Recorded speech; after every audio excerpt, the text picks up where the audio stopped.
I want to welcome you to the Person-Centered Planning, Week 3 of Building Your Circle Support by the wonderful David Wetherow as our major presenter. We're hearing, as you know, a series of 4 sessions on building your circle support. And today we'll hear from David on taking the helm, making the steps. And the goal here is for the 4 weeks to be able to either start your circle support or build it and improve it. So while we're just getting started here, let me just ask if you would put in the chat box. Again, anybody who doesn't know it, people I'm sure are more familiar with Zoom these days, but just in the bottom of your screen is if you put your cursor down, comes up a chat box, you click on that and they'll be there. So we appreciate any comments or pieces that you have. With that, let me begin. And we appreciate you coming and being with us. And thanks for the time that you're spending with us. So let me just do a few housekeeping chores in the background before we start with David. One, there's a view button up in the upper right-hand side, particularly around the PowerPoints. You can change the view that you're seeing. And we'll just run through a couple of these other things. The chat box down at the bottom, we talked about if we can just asking. Also, as we go along, if you have questions, you can just put in the chat box. We have Ann Formeller as our chat box moderator. We'll make sure that we get anything answered that people have to share with us as we go along. The closed captioning, we haven't had anybody say they needed closed captioning, but down at the bottom where it says live transcript and there's a little CC. We also recommend this for you who are service coordinators and who are running meetings with people online. The subtitles help many people in addition who need captioning. Also can help people who have literacy issues and whatnot. We have translations going for people who wanted to see this in Spanish. And if you click on the at the bottom where it says live transcript, that's the word that is Zoom uses. And it'll change from the English to Spanish. You can change that back if you just want to see how that works. We're asking everybody to put your camera on so that we can meet you and know you and be connected to you a little bit better. It helps us as trainers. The training is sponsored by the Nebraska Council of Developmental Disabilities, who we appreciate with their executive director, Kristen Lawson, has been with us for most of the sessions. Won't be able to be with us today, and the Nebraska Department of Health and Human Services. And we will share with you a survey we're asking people to do at the end of the session. The team today, myself, David Wetherow will be our major presenter. Jennifer James is with us quietly in the background, will be one of our moderators. Ann Formeller and Mary Angus both are our co-hosts and help out in the background with questions. So with that, we're just going to jump off and start with David, who is our premier talent presenter. He's actually British Columbia, Canada, and we really appreciate it. Thank you for being with us, David, and sharing your knowledge, and you're on. Thanks very much, Mark. By the way, as we move into this, I just need to let you know that I'm getting quite a bit of typing or tapping sound in the background. So please, if you happen to be typing or tapping, just make sure to mute your mic. So welcome back to the Star Raft, where we've been introducing a method for building great support circles. Over the past few weeks, we've talked about gathering your circle and setting a good direction. This week, we're going to be talking about taking the helm, which means actually taking into our own hands the things that any of us can do as people who are at the center of the circle, as families, as service providers, as case managers or service managers, and so on. And a reminder that years ago, when we were working with the Nisga'a people in the far north of British Columbia, they taught us to start any important event by honoring our teachers. And this week, in addition to the Nisga'a First Nations people themselves, we're going to introduce one of our great teachers, John McKnight, who said something that really changed our way of thinking. We were in a conference somewhere in the Midwest, and John said a great community is one that systematically identifies and mobilizes the gift of every single one of its members. And we thought about that. We flew back on the big plane to Vancouver and the little hopper plane to Vancouver Island. And as we were flying over our community, I realized that we were coming back to a place that didn't know how to do that. that we knew how to support the kid who won the science fair or who was a great hockey player, but we weren't thinking about that for all community members. That was at the time when we were about to learn the Niska traditional pattern of identifying not only where people had standing and responsibility in the community, but their pattern of supporting and connecting and moving forward with every person's gifts and interests. So some communities have strong patterns for remembering how to do this. We need to practice it until we learn it again. But the other lesson here for me was that when we practice that in our field, we're actually bringing that knowledge back into our localities, into our communities, and that's a very powerful contribution. And it turns out that there's a simple formula for remembering how to release this community energy. And it's this sort of byline: systematically follow the thread of someone's gift or their interest or their capacity or even their burning question in the direction of companionship and connection and contribution. And this starts looking for the people and the places in our community where our interests intersect and taking the first step. It turns out that these places, the places where our interests and contributions are intersect, are extraordinarily powerful connectors in all of our lives. Think about it. Where did you meet the person who became your best friend? Where did you meet the person you love? Where did you meet an ally who might have changed the direction of your life?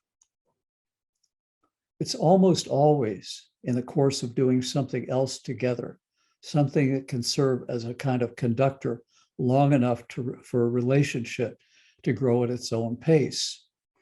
Whether it's being in church, being at work, being in school, being in a quilting club, it's almost always in the context of doing those other things. So sometimes instead of starting out by looking for circle members, it's possible to start out by looking for the places where our interests intersect and support relationships to develop from there.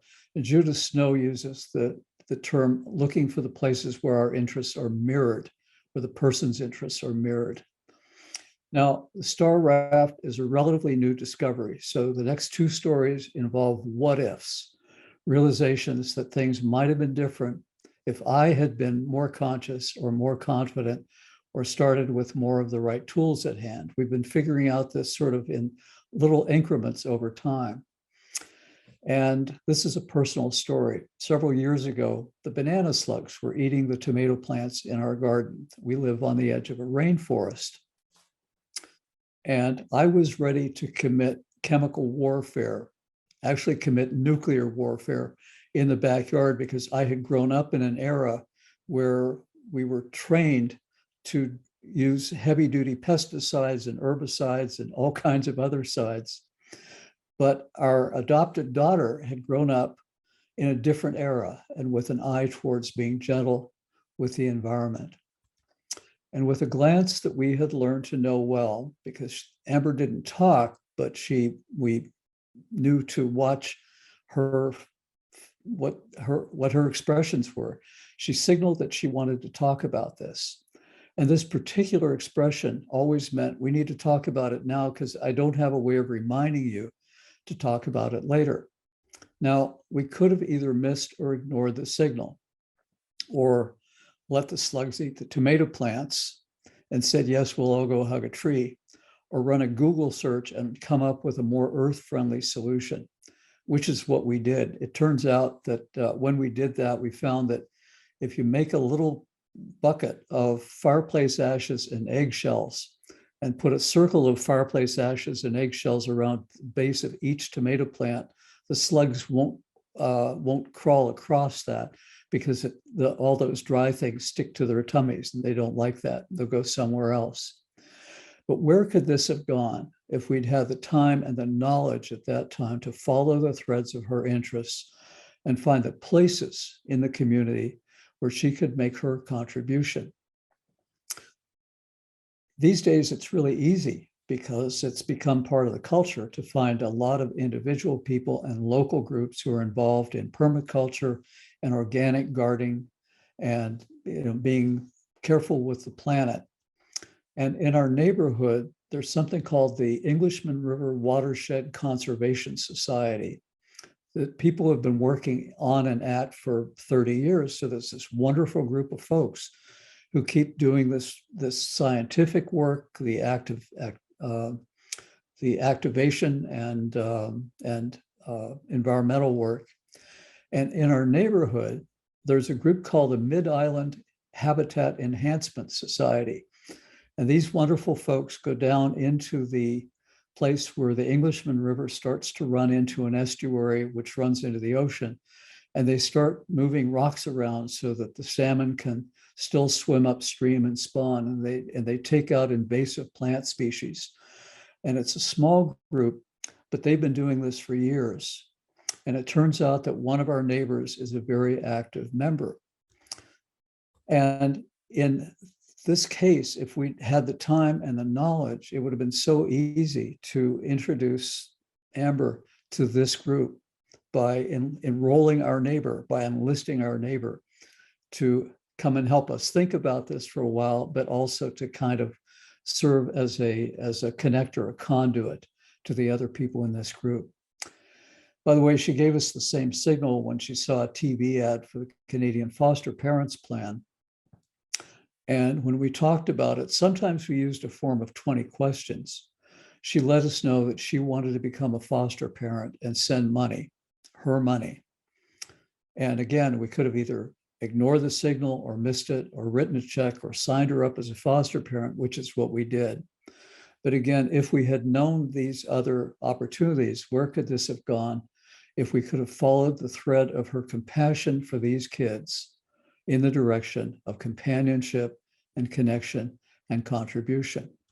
And if we couldn't find an existing community association around this topic, we could have initiated a series of coffees with friends and neighbors. We knew a couple of them who were also involved in the plan and could share stories and the letters and the photographs that come to you once a month when you're part of the plan. In both of those contexts, she's one of us and not somebody with a disability. Her identity is that she cares about the environment like we do. She cares about these kids like we do. And we can probably figure out a way for her to make her contribution. We probably couldn't get her big wheelchair down here into this little arm of the Englishman River, but there were lots of other ways that she and whoever is supporting her, whoever is assisting her, whether it's a friend or a family member or even a direct support worker, could help her make her contribution to this work. So she's somebody who's committed to that issue at the heart of their work, and they start with a sense of shared identity. We're all doing this. And every time I see a group like that, I switch back to Joan Loomis's little poem of open the door and see all the people. Any one of these people could become a friend or an ally. Somebody who gets to know the story, feels called to action, and could be invited into her Star Raft circle. When we tap into those places, share the dream, and offer our contribution, this becomes a source of abundance. Because again, Joan's lesson, everybody goes someplace during the week. Everybody is connected with associations and workplaces and great good places and learning places. And everybody is carrying all kinds of other interests and activities and dreams and projects and things like that. Because every person in every one of these places, whether it's a conversation cafe or a group of Toastmasters or drumming group or a habitat build or a sailing club or an extended family, can lend their connections to anyone else. And every thread we follow leads here to this really deep, almost constellation of friends and family and interests and workplaces and skills and associations. Begins to feel like something that we experienced on the Lake of the Woods. If the Lake of the Woods, which is in northwest Minnesota and Manitoba and Ontario, if it were a single body of water, it's fairly big, but it would have a shoreline measuring about 240 miles long. But it turns out there's 14,572 islands on the lake, and there are 65,000 miles of shoreline. And when we think about any person, and the shoreline around that person includes all the places where they have standing, all the people they know, all of the ideas and projects and values and interests that they carry on board. There's 65,000 miles of shoreline within pretty close reach of any of us. And what we need to do is practice tapping into that again, which we talked about in some depth in Gather Your Circle. Now, somewhere in that 65,000 miles of shoreline in the Lake of the Woods, there's a place called Yellow Girl Bay. And it's a good place to anchor at night because it's protected by high banks and a narrow entrance. It's actually a bay inside of an island. And if the wind changes or a big storm blows up, you're safe because there's high banks. And there's a tradition of rafting up there at sunset. And people know about that, and it's on the map, but it's not sort of noted on the map of being what we call one of the sweet places on the lake. And it turns out there's a secret to identifying the sweet places on the lake and what Faye calls the sweet places in the community. They tend to be small and intimate. They're traditions of welcome. They're based on cooperation. And they systematically mobilize people's gifts and contributions, which takes us back to John McKnight's lesson about a great community. We find that in the sweet places. A Habitat for Humanity build does exactly this. A Toastmasters Club does this. A Conversation Cafe does this because they really value people with different points of view and different ways of communicating. A drumming group does it, and so on. And you don't find them by looking at the big navigational chart, especially at this level. You find them by invitation. Somebody tells you about it, and by paying attention to the lore of the place. So we're going to jump fairly quickly into a breakout room session and give everybody in the breakout room, you're going to be in 6s or 7s or 8s. We're going to meet for 12 or 13 minutes. And what we're going to do is take turns thinking about and reflecting on times when you found yourself in one of the sweet places in your community, a place where you were welcomed, a place where you were identified with and you really felt like you were one of us in those places. What was the name of this place? What was it about? What was it, what was the focus of this place? And how did you happen to find your way there? Who welcomed you and who introduced you to the other people?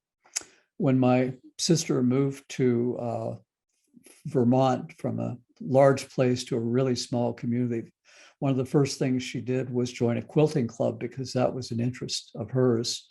And over the next several years, she became really close friends with a number of the other people in the quilting club. But she came in as a quilter. She didn't come in as somebody who was trolling for friendship. So think about this in terms of your own experience, and you know the feeling of when you found yourself in a sweet place.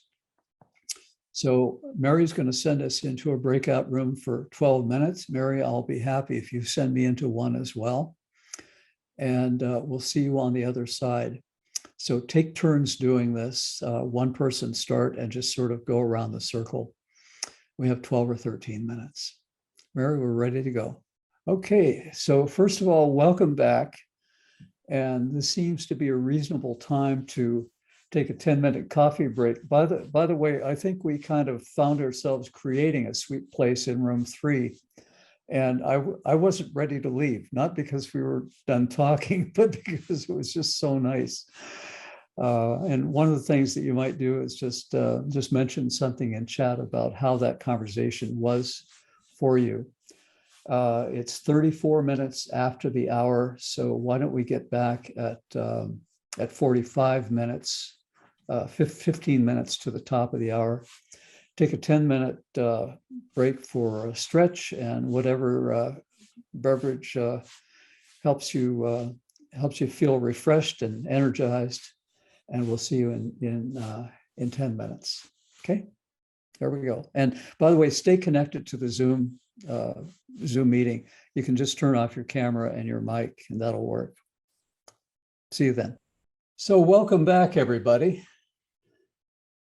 That was a nice and much needed break. We're talking about finding the sweet places. One of the things that I kind of realized as I was listening to all the people in the room talking about that was we're talking about places that are potentially life-changing and certainly life-giving. But also one of the things that we mentioned was that if the river rises and somebody's house floats down the river, there are places where people have us at their back or are at our back. Sometimes we find ourselves in places in the community or even in organizations where it's important to zoom in on the map, where it's important to find smaller places where that kind of sweet flavor and commitment and that feeling of real companionship and association belong. And on the Lake of the Woods, this is a map of probably 1/32 of the Lake of the Woods, and you can't sail using this map, using this chart. You have to zoom in to where you can see what the actual depths are and the narrows and things like that. And the same thing with the community. So if we find ourselves starting with a large complex association, like a big church or a big civic association, or a great big workplace, I remember pictures of people working in those in these cubicles where there were 200 cubicles and 200 computer monitors in the same room. You can almost always find smaller associations inside the larger one. And by the way, this is a part of the map where the word yellow, sort of at the 4 o'clock position, shows up. It's the entrance to Yellow Girl Bay. And again, it's not marked on the map as a special place, but you get there, you learn about that because you're invited, because somebody tells you about the lore of the place. So in one local parish that I was a member of for quite some time, there were 5 services every Sunday. You move in, you move out, and you're not going to make very deep connections by just going to the service. But the pastor assigned a young man named Fred to do some detective work, and Fred zoomed in and discovered that there were 27 small associations inside the church. The coffee ministry, for one, people who'd been making coffee and munchies together and serving with hospitality and cheer for decades. And this is a place where it would be really easy for someone who's a hospitable person to join and become a member of this little group that has gotten together every week since God was a kid. Development and Peace. Maybe the Taizé singers, where you don't have to be a really great singer to create beautiful sounds together, because it's just a way of finding your note that harmonizes with other people's notes. Home visitors. I think about Joe, who we talked about last week in the session on Set a Good Direction. And Joe would have a natural place in this group. And liturgical dancers, where the dancing is not competitive with other groups or competitive with other dancers. It's just joyful stuff. But remember, it doesn't have to start with church. It can start anywhere. If somebody wants to express themselves more effectively and more comfortably and more confidently, it can start with the Toastmasters, even if somebody's using an augmentative communication device. What we do when that interest is expressed and when that opportunity is expressed is we find somebody who's already in Toastmasters who we can invite to come and get to know us and get to know the person and get comfortable with their way of communicating and understand their desire to accomplish the same things that other folks in the Toastmasters Club are doing, which is learning to speak more comfortably and confidently and effectively. Joan Loomis's early teaching to me always leads me, when I see a picture like this, to think about open the door and see all the people, and the fact that all these people go someplace else during the rest of the week when they're not at the Toastmasters Club meeting. Where are these people anchored? Where else are these people anchored? What else are they carrying on board? What are their interests? What are their personal connections like, their extended personal connections? And the way we tap into that is to be there long enough to be having these conversations sort of along the sidelines or once the formal part of the Toastmasters session is over. Habitat builders, if somebody wants to make a meaningful connection. I was on one of the early habitat builds in Winnipeg, Manitoba. Actually, the first two houses that we built, one was for a family who had a child with very, very severe and complex health and developmental disabilities, living in really dangerous conditions. And that family not only ended up with a house, they ended up with a community of people whom they were connected with and contributing to, but who also had their backs for the rest of their lives. And another was a First Nations family who, again, found that same kind of welcome, but also the same kinds of opportunities. Real quick story. We were in the last 36 hours of a build, and I was in the house doing something, I think carrying wood. And one young man was putting up drywall. He was a kind of stocky young guy, and he'd lift up these big sheets of drywall and put them up and square them up and drill them in. And it was late in the game, so that we had to get the house finished. So people ahead of him were still putting in insulation between the studs, and people behind him were taping, and the folks behind them were painting. And it was moving on. And I asked John Cron, who was the head of this crew, I said, John, who the heck is this guy anyway? He's just amazing. And John told me his name, and he said, what's interesting, Dave, is where he goes to sleep at night. And I said, John, what are you talking about? He said he goes back to Headingley Jail, where he's doing 2 years less a day for breaking and entering. He's on day parole.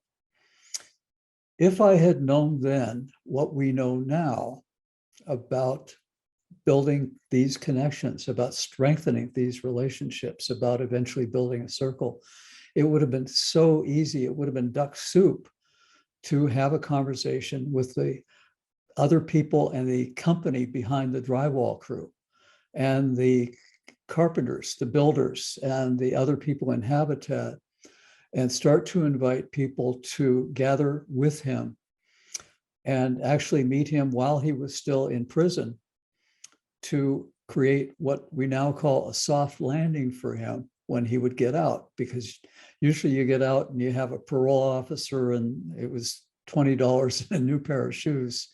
But he could have had a soft landing. He could have had a job. He could have had housing. He certainly would have had people around him who made sense.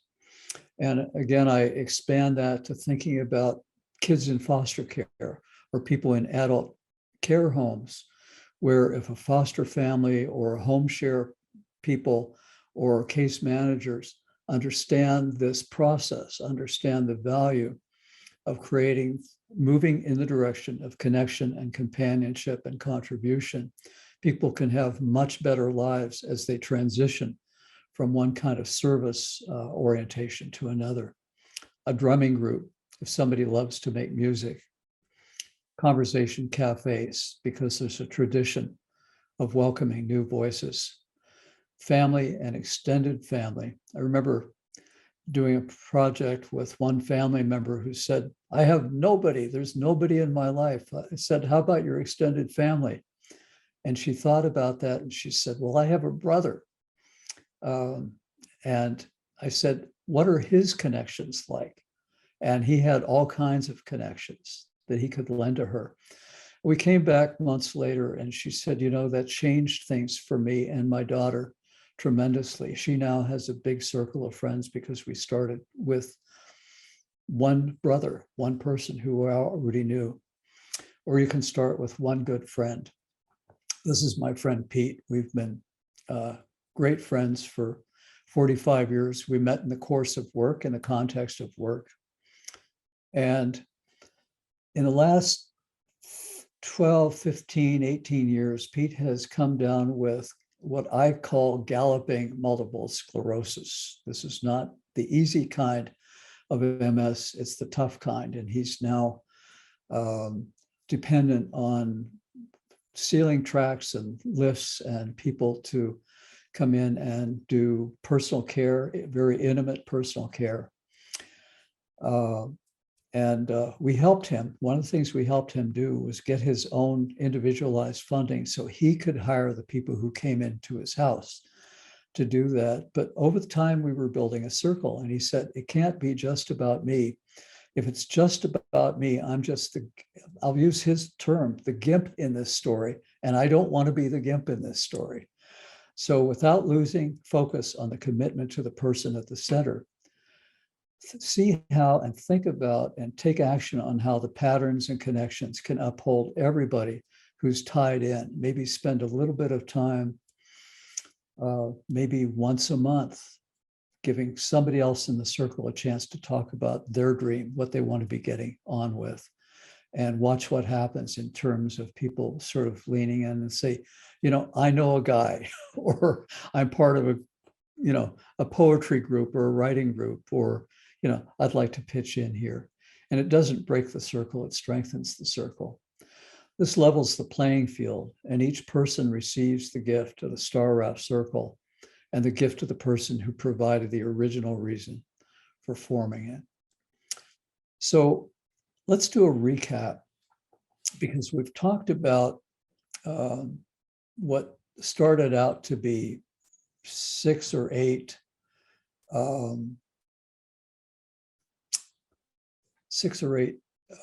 sort of major strategies. And I just need to come back to this. I'm just going to stop share and share something else here, because it's not on a PowerPoint, it's on something live. In any moment, at any given moment, you have an opportunity to think about doing something, to plan or to actually take action on doing something. And there are these sort of clusters that at any moment we can do more about establishing the direction, or finding the sweet places in the community, or following the shoreline of community. We can think about, we're sort of inspired to think about that. Maybe looking at the Toastmaster Club and saying, if we open the door and see all the people and find out more about where they have standing and what their interests are and what the group's interests are, maybe that could be a rich kind of conversation and a fruitful conversation. Make introductions, or learn more about each other, or stay strong and focused and on track. And as we were doing this, we realized that inside each of these were more detailed possibilities. So we just started keeping track of them as people told us about them, as people sort of talked about what they were discovering and what they were inventing. And this detailed view of the same set, I think, has 42 elements to it.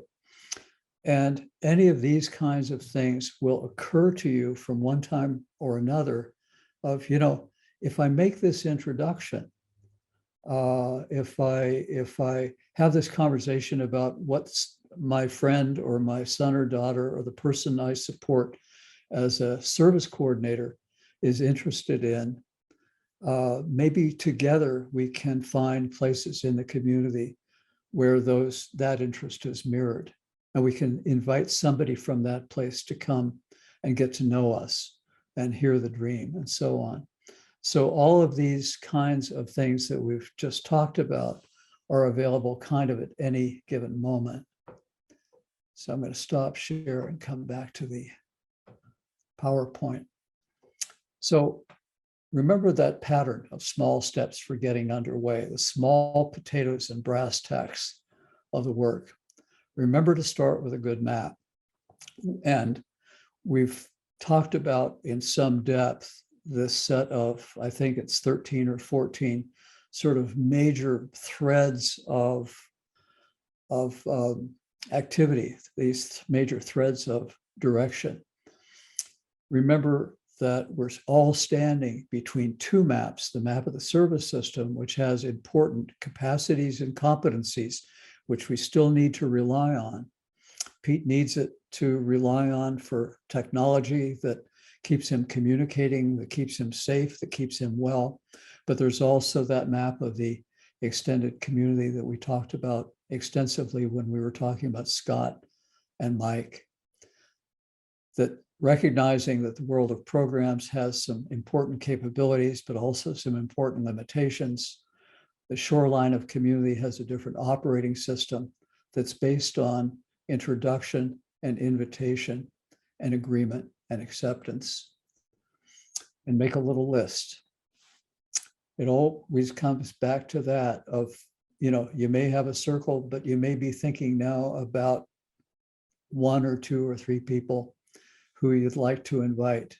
Think about what their skills and interests are, their community affiliations, their workplaces, their learning places, and why you'd want to even be thinking about inviting them into your circle, which we shared that list a while back when we were talking about gathering your circle.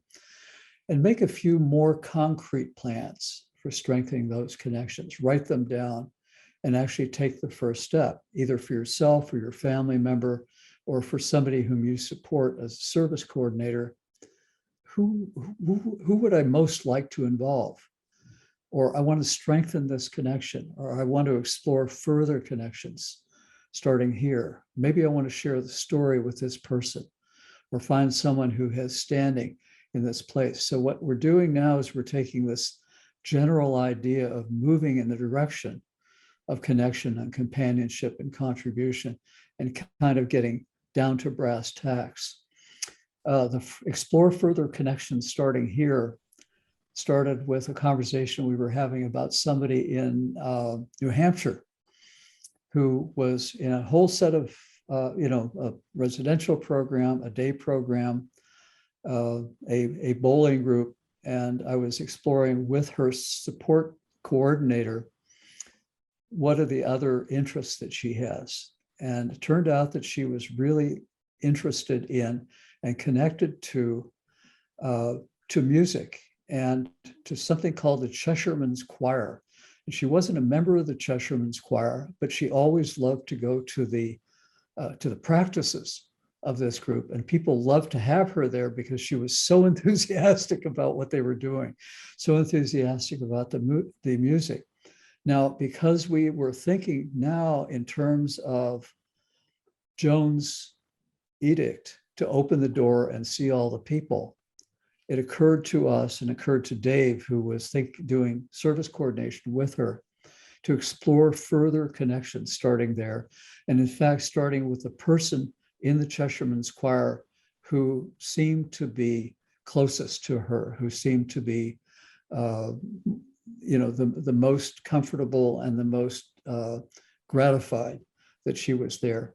And again, open the door and see all the people where else they have connections and so on, and begin to explore that story. So one of the things that we have provided you with today is a couple of handouts. One, we're working on a card deck to sort of capture and explicate all of these patterns. It's heading in the direction of 100 cards. I think that we've shared about 20 of them with you today, because a lot of them are in our heads and on these mind maps, but we haven't done the graphics yet.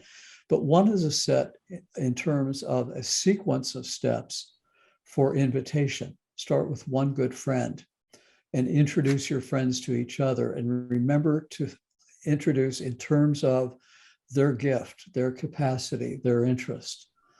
Ask, will you come and help us think about this for a while? Introduce the shape and the role and the work of the Star Raft Circle. Ask who might be good to invite additionally into this exploration. Eventually ask, would you stay with us for a while?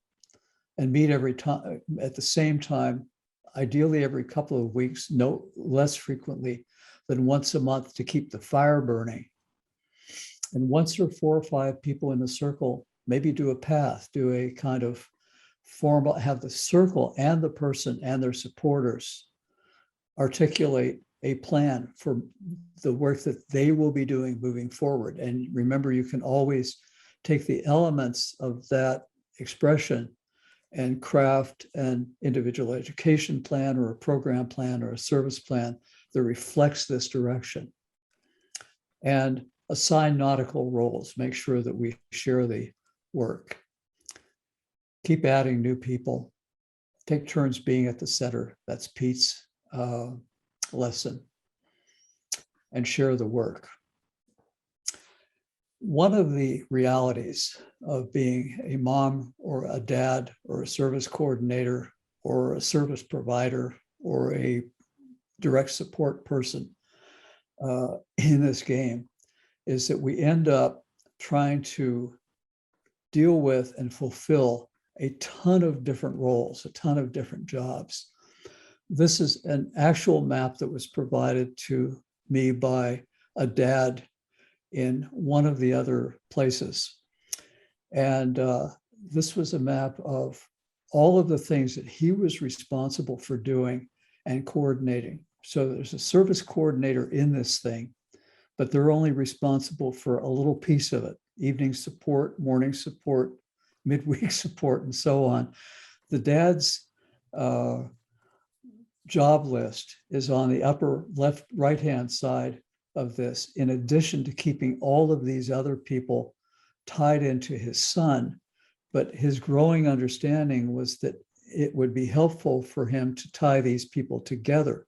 Folks from church, folks who were friends of the young man and his family members, people who were involved in some of the medical things that needed to be taken care of.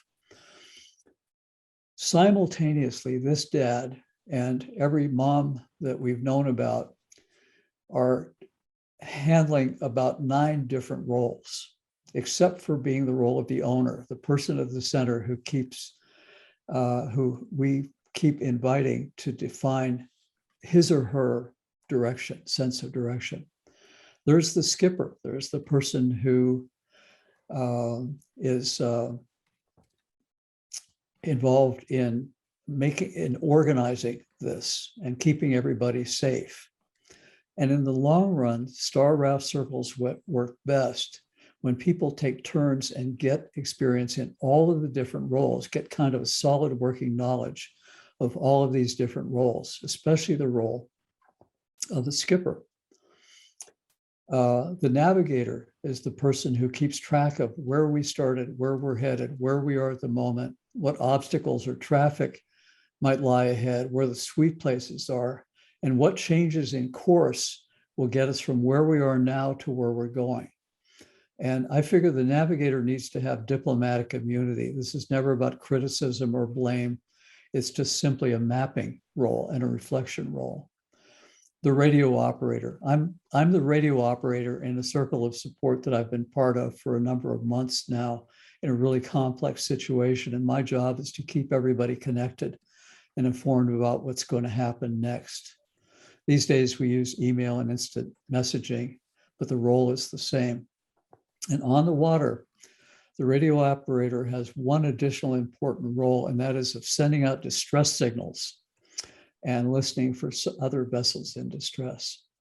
The log keeper keeps track of the story, maybe a journal, maybe a movie, maybe photographs, maybe drawings that allow us to reflect on our experience, learn from our history, celebrate how far we've come, but also for teaching other people, for letting other people know what we're doing and sharing the story. With today's technology, you can do it on an iPhone and use words and videos and drawings.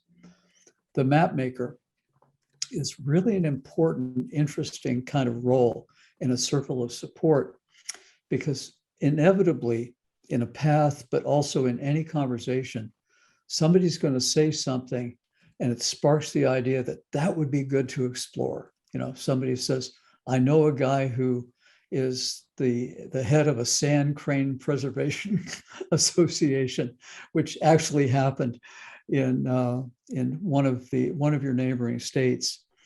And those little windows of opportunity open up instantaneously, but they're just flickers. And if somebody in the group feels like they have responsibility for capturing those moments, when those windows of opportunity open up, they don't get forgotten about in the next, 5 minutes of conversation about something else.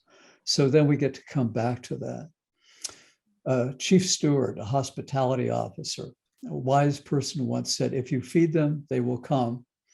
And if we share this job around, mom won't have to do all the baking. Hospitality in its deep sense means friendliness to guests and a sense of welcome and safety and comfort and appreciation. It's important to have somebody responsible for thinking about this and making it real in every gathering.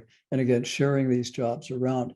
One of the things that's in this role is creating the adaptations, the supports that people might need for organizing their communication, for having things like large print, for having transportation, the kinds of things that Mark talks about when he talks about beyond tokenism. These are really important roles.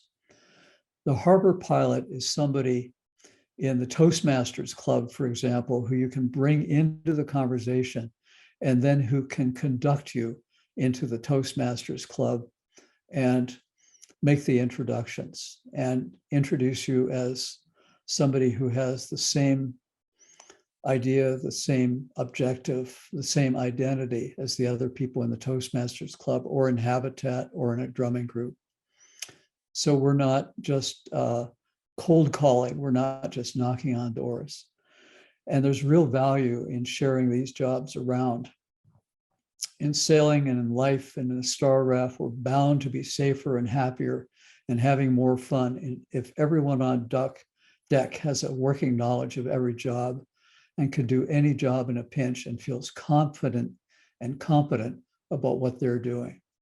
People will come and go, so continuity is important and practice is essential. So share these jobs around and mainly help it so that mom or dad or somebody's best friend doesn't end up doing all 9 of these and wearing out over time. Remember, one of the micro lessons in all this is to spend some time setting a good direction.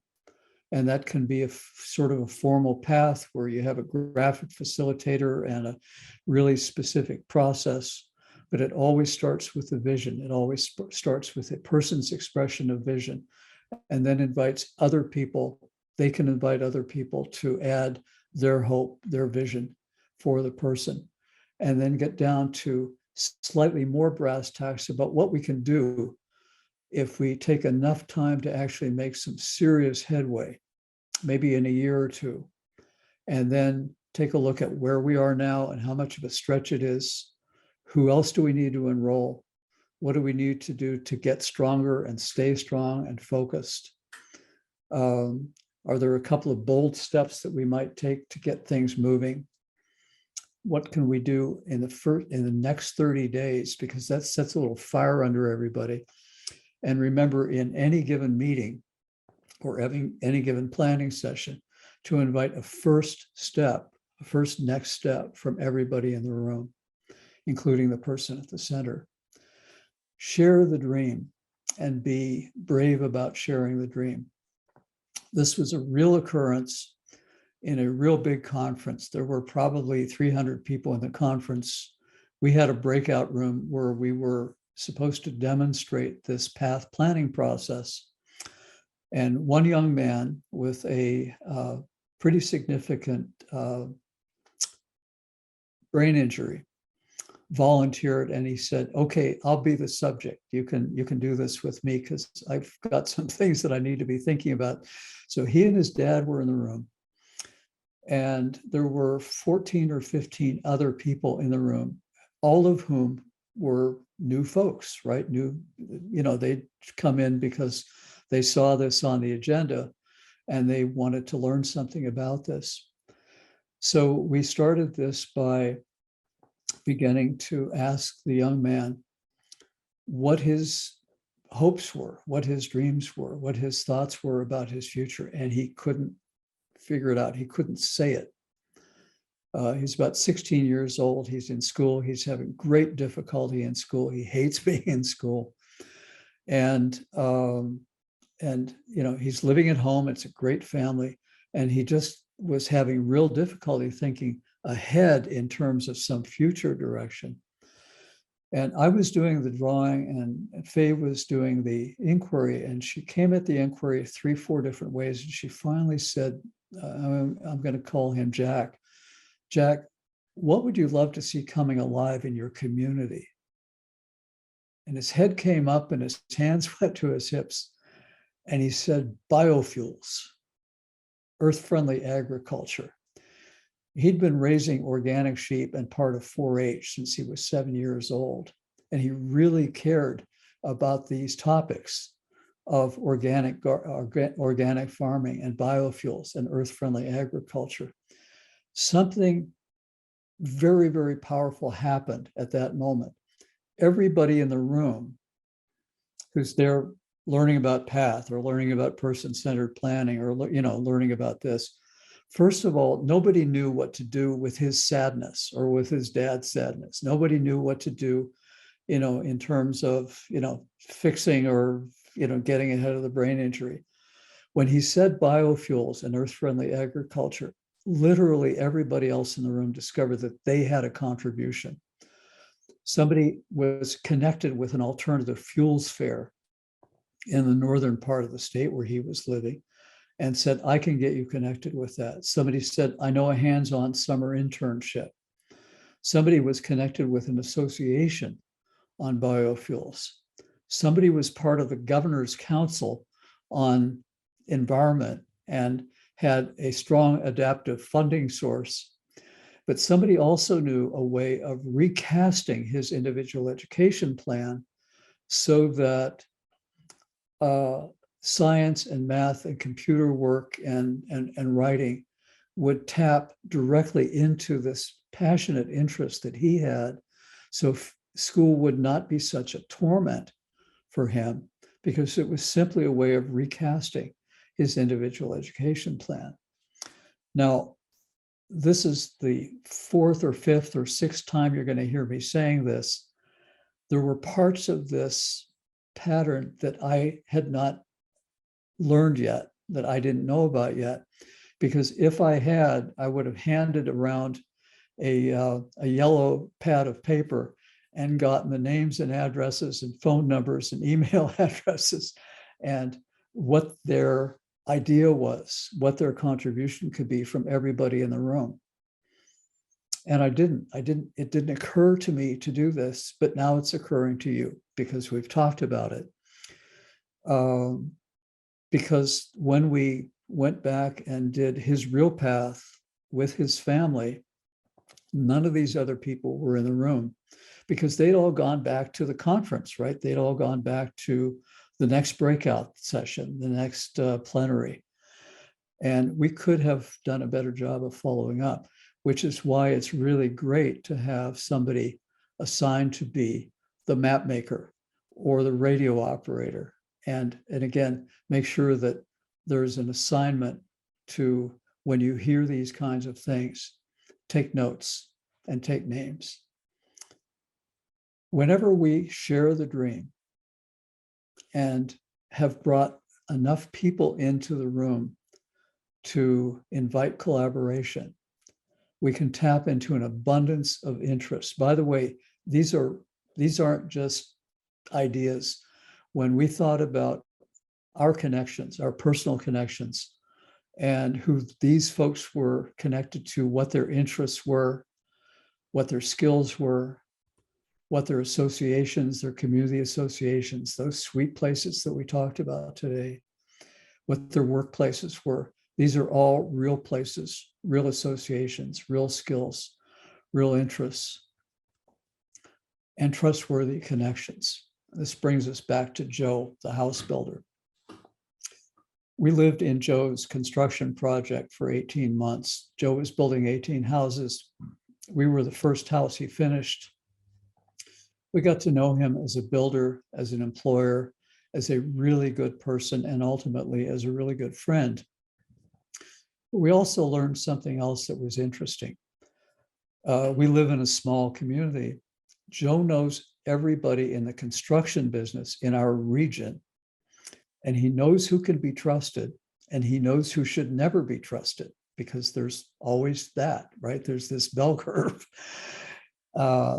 Jackie knows everybody in the interior decoration community, and she knows who can be trusted and not trusted. They both know people in the hospitality industry, because they started a kind of wonderful retreat center.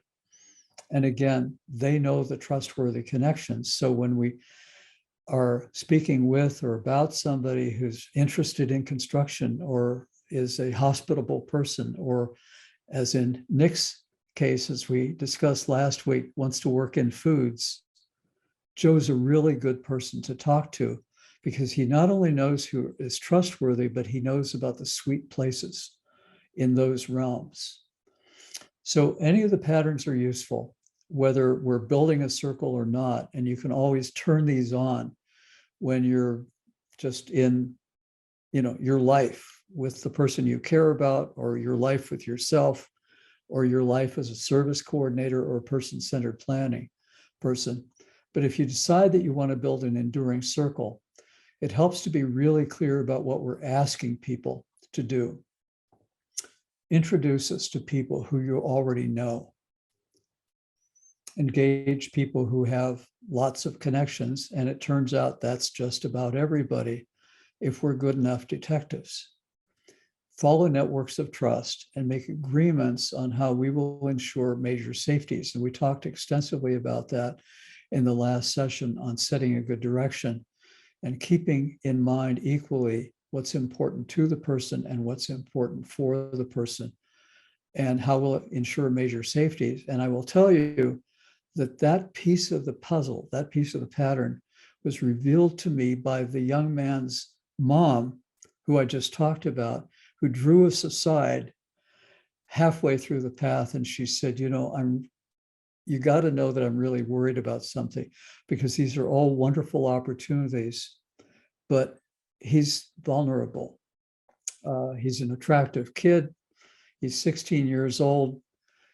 He's really hungry for relationship, and he's somebody that someone with bad intentions could decide that they want to, I've forgotten what it's called in this realm of sexual abuse, sort of groom him. And she said that can't happen. And if there's no way that we can ensure that it doesn't happen, we're blocked in terms of, going to the summer camp or getting connected with the Association on Biofuels. So what are the agreements that we need to make and keep about how we'll ensure these major safeties? Invite people from your own personal network. Start with people who you know and trust, and who know and trust you. This is what we're asking new circle members to do. Mobilize the gifts and capacities of the person at the center. One man who we helped get out of an institution had a unique kind of musical talent. I won't get in too much depth about this, but this was after 35 years in the institution. And we found personal support workers to live in his house with him, who had connections to the music community, who had connections to a church community where he was instantly welcomed, who had connections with worldwide, actually, with music.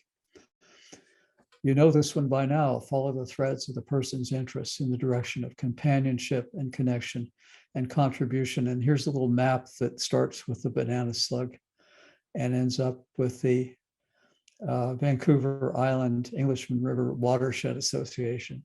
Look for the sweet places in the community, identify them, because you are one of the people who know the lore of the place. Serve as a connector, kind of harbor pilot to the places where you already have standing. Listen deeply. I ran into this at a self-advocacy conference. Several people were wearing this emblem on their t-shirts. It was white on black rather than black on white. And I said, what is this? And they said, it's the Chinese symbol for listening.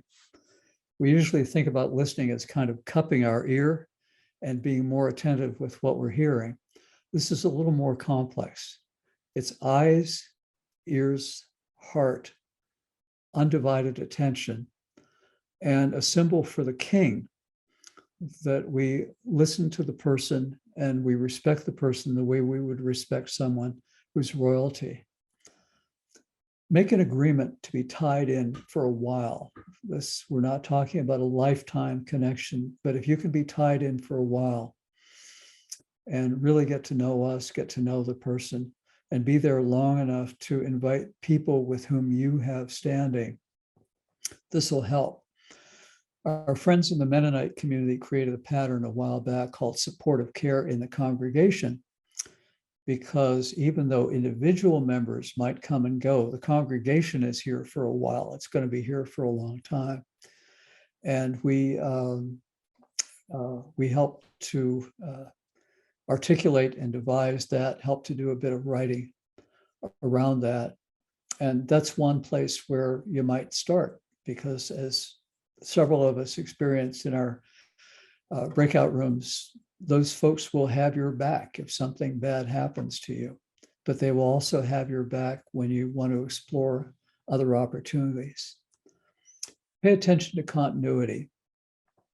And that's that Star Raft ship thing of making sure that we keep inviting new people, having folks know the story, know the person waiting in the wings who can become part of a regular gathering, a regular meeting. And we may need to identify one more nautical role here. I'm not, we've talked about the radio operator and the hospitality person and the skipper and the navigator. I'm not sure who it is on a sailboat or a large ship who looks for continuity, but we've talked about needing champions, needing organizers, needing inviters, needing people who are thinking about that continuity role. It helps to stay aware of our own self-isolating behaviors, which comes from habitual thinking that says people won't do this, or that it's an imposition, or an assumption and a kind of long experience of scarcity.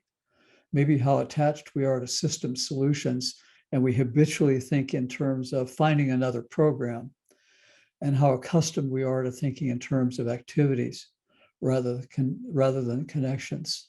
We just need to be aware of those habits and push past them a little bit. In his book, The Truth About Stories, the Canadian First Nations author Thomas King ends his book saying, knowing the facts, the opportunity, or even the process is merely a first step.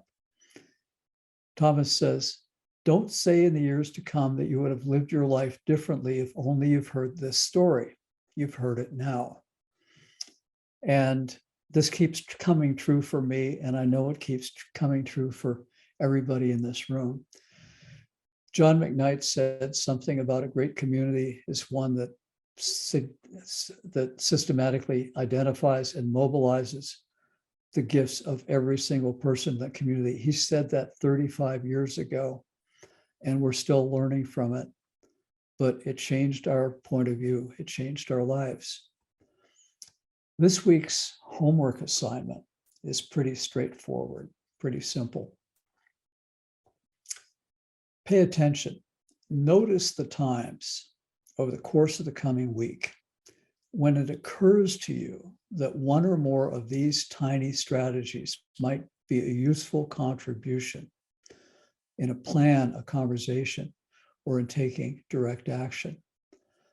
And the example I keep coming back to at a personal level is I saw the picture of the people in Toastmasters and I thought, oh yeah, open the door and see all the people.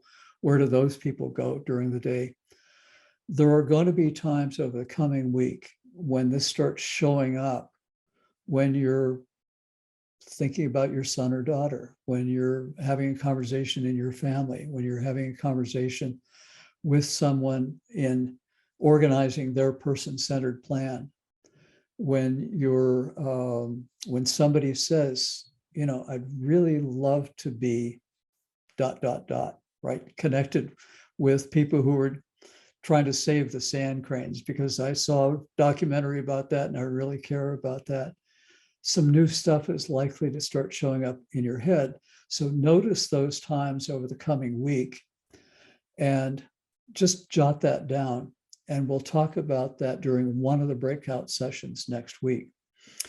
Next week, we're going to be talking about sustaining the work, keeping it going over the long run, the long walk. And there are a number of things that we can do in terms of nourishing the circle and keeping it strong and keeping it focused and keeping it renewed and keeping it continuous over the long haul, because all of us need this. And the people who we most care about are pretty much mostly going to need it for a lifetime, because we all need it for a lifetime.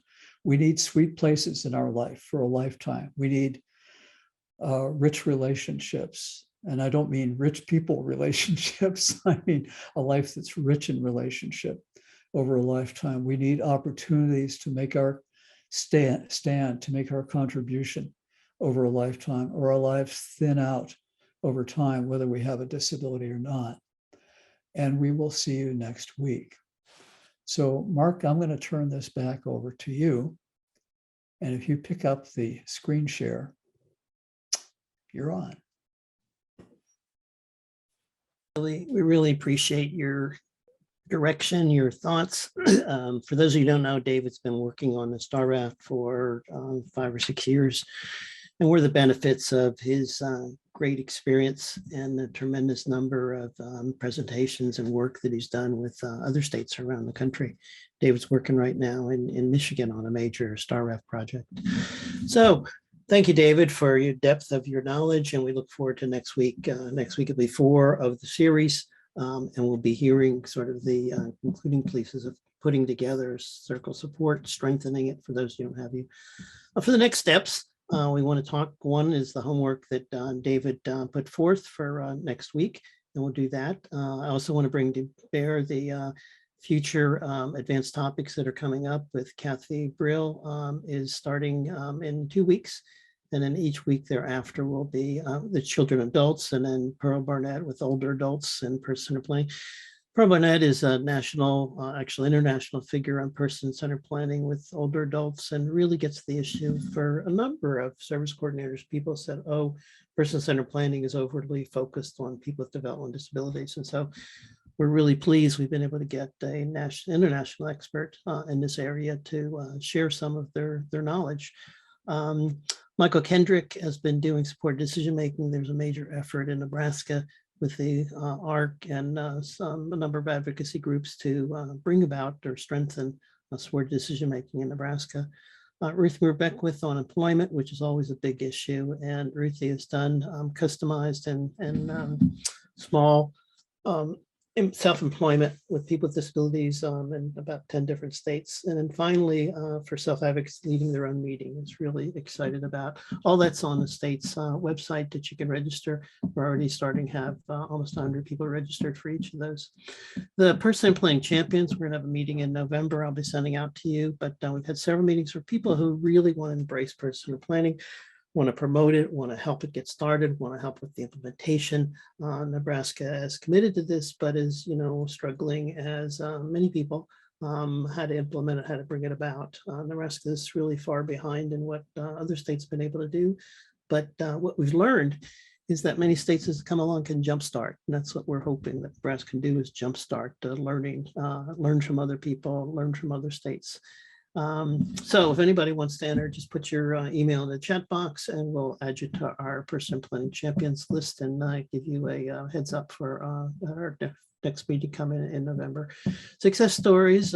Mary Angus has written 2 of these for us and we're collecting people's, and we simply want to be able to promote person planning from whatever. And you don't have to write the story. Mary's a great writer. You simply have to tell us somebody that you know a story of and we'll follow up with, and we'll deal with confidentiality and helping people get their stories published on the department's website.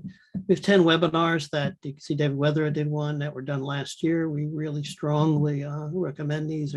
These are all very compelling people. These are the people who've written the books and we're the designers and creators, and this is all up on the department's website. We have a Facebook page that just, if you follow it or add to it, it helps us get to spread the word to people, and that really helps. There is a small, you can collect on the chat box if you want any of the links that were there.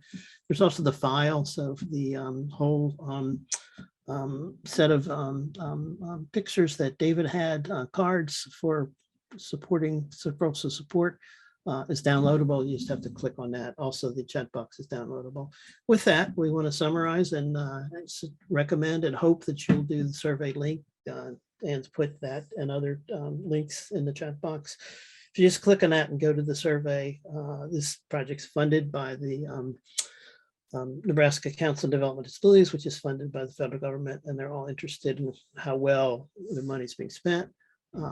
And promoting it and trying to do more of what we're doing. So we would greatly appreciate that. So with that, on behalf of all of us here, all of our trainers, myself, David Wetherow, we give you a big thanks for a wonderful session.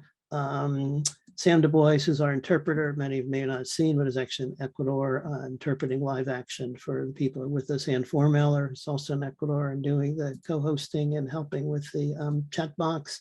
Jennifer James, who's a trainer in our other sessions and will be back with us shortly, and Mary Angus, who's helping with the breakout rooms. With all that, we thank you for being with us, and we'll see you next week, and have a good afternoon, and thanks for being with us. Bye-bye, everybody.